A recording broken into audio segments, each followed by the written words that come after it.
Umenielewa? Ataiba pekee. Wengine wameondoka, lakini Yesu bado yuko naye hapa, wanaimba. Sasa kwa sababu ya mkate, sidhani kwamba atakubali Yesu aende.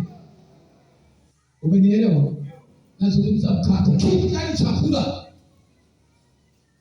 Kwa hiyo mkate unaweza ukafanya mtu akauawa, akapotea kiroho au kimwili, lakini wewe unamuua kwa sababu ya mkate. Hujaangalia thamani yake inazidi mkate. Mkate ni kitu cha kutafutwa, lakini mtu hawezi kutafutwa. Sikiliza, mkate umeleta hasara nyingi sana. Mkate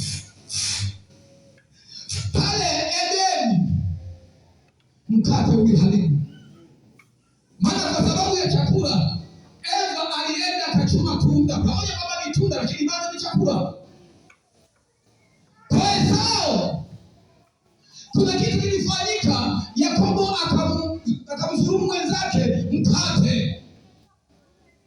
Yaani ile baraka ambayo ingeleta neema kwa mwenzake akaichukua, maana yake amemnyang'anya mkate. Maana nimekwambia mapema kwamba tunaweza tukaita mkate au riziki. Jina la Bwana libarikiwe. Kuna ndoa zinaharibika kwa sababu ya mkate. Alo.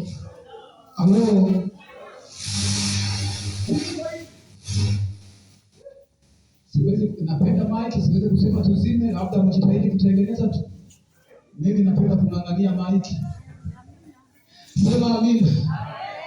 Yaani mke wangu si huyo amerizika mkate ambao tunakula naye.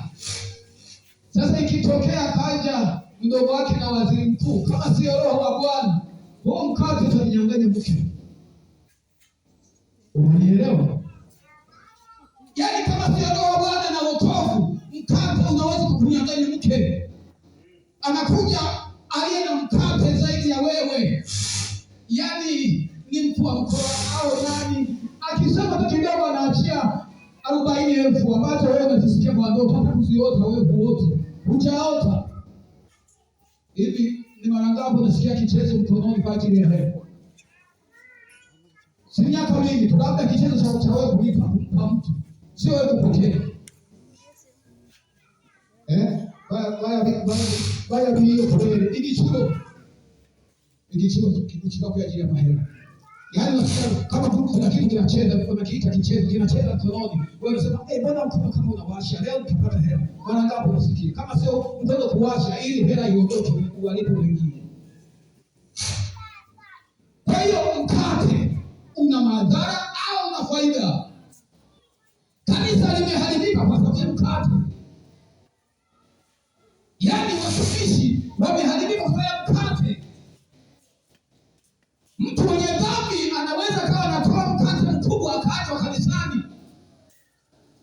Wakati niko kwenye msiba kule nilipoenda, naongea na mtu sijajua kwamba ni mchungaji. Yeye aliniingiza hiyo kwamba kanisa la sasa sijui. Yaani kama ukitembea unakuta watu wananungunika juu ya kanisa. Mpaka mtu anadiriki kusema kwamba aliyeokoka zamani ana neema. Wewe utarudi ndani. Utakunya baadaye. Utaenda kunya baadaye. Utaenda baadaye. Mimi ni baba yako, nitakusaidia tu hata kini hapa. Mungu atubariki sana. Wala fikiri ningekuwa kwa mganga kienyeji ngetoka hapo. Ningekuwa kwa mganga ndani ngetoka.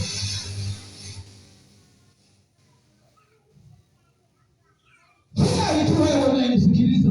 Maana mahubiri ndio hayo ya kwamba kwa sababu yako inawezekana kuna mkate umeshaharibu. Yaani umeshaharibu mambo mengi kwa mkate. Acha watu waondoke kwa baba. Yaani mtu anaharibu ndoa yake kwa sababu ya mkate, ya chakula, ya kipato. Mpaka nyumba inaharibika. Mkate. Sikiliza, Nyerere akasema hivi, usimpe mtu samaki, mfundishe kuvua. Maana yake kumfundisha kuvua, samaki wataendelea kuwepo, maana tayari ana ujuzi wa kuvua. Sasa wewe unapoharibu ndoa yako kwa sababu ya mkate, mkate ni wa siku moja unaisha, lakini ndoa nayo ipo ya kudumu. Wakina mama pigeni makofi hata kama mnachukia. Hata kama hujisikii kupiga makofi, wewe piga makofi wewe mama. Na wanaadhimisha. Hata kama hakuna furaha utapiga tu. Maana mimi sina mashaka na ninavyoongea. Lakini ukipokea ni kwako unapata faida, sio mimi. Yaani katika kuridhika na hali zetu, mkate au chakula, maana yake maisha yasababishe kumkosea Mungu. Kuna wakati unaweza kushindwa kuelewa. Kwa nini kanisani tujai? Anatupenda. Sasa tumebaki tunakaa kana kwamba Mungu hayupo. Yaani tunakoenda yule anayeokoka sasa atatuona kama ni maigizo. Miaka iliyopita inayozungumzwa 90 na kurudi nyuma au 80, haya mambo tunayoona hayakuwepo. Lakini mkate umezuia watu wasimuone Mungu, na kila mtu anapambana kupata mkate. Tusome andiko kisha tumalize. Niangalizie Yohana ile kitakuwa 6. Yohana 6 ile.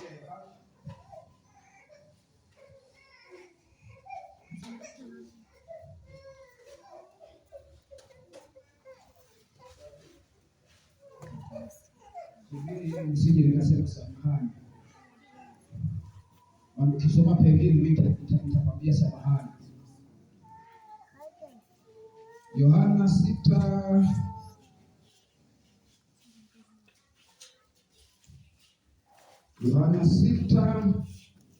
mstari wa 25 mpaka 27. Habari ya mkate. Soma. Katika jina la Yesu. Ndio. Yohana Mtakatifu sura ya 6 mstari ule wa 25 hadi 27. Hata walipomuona ng'ambo ya bahari, walimwambia, Rabi, wewe umekuja lini hapa? Hata walipomuona Yesu wakamwambia, Rabi, yani mwalimu, umefika lini hapa? Endelee. Yesu akajibu akasema, Amini nawaambia, ninyi mnanitafuta si kwa sababu mliona ishara, bali kwa sababu mlikula ile mikate. Ninyi mnanitafuta si kwa sababu mliona miujiza, mnanifuata na kunitafuta kwa sababu mlikula mikate. Tuendelee. Msikitendee kazi chakula chenye kuharibika, bali chakula kidumucho. Amina, barikiwe. Semeni amina na mimi. Sema. Mtu mmoja pekee yake aseme amina.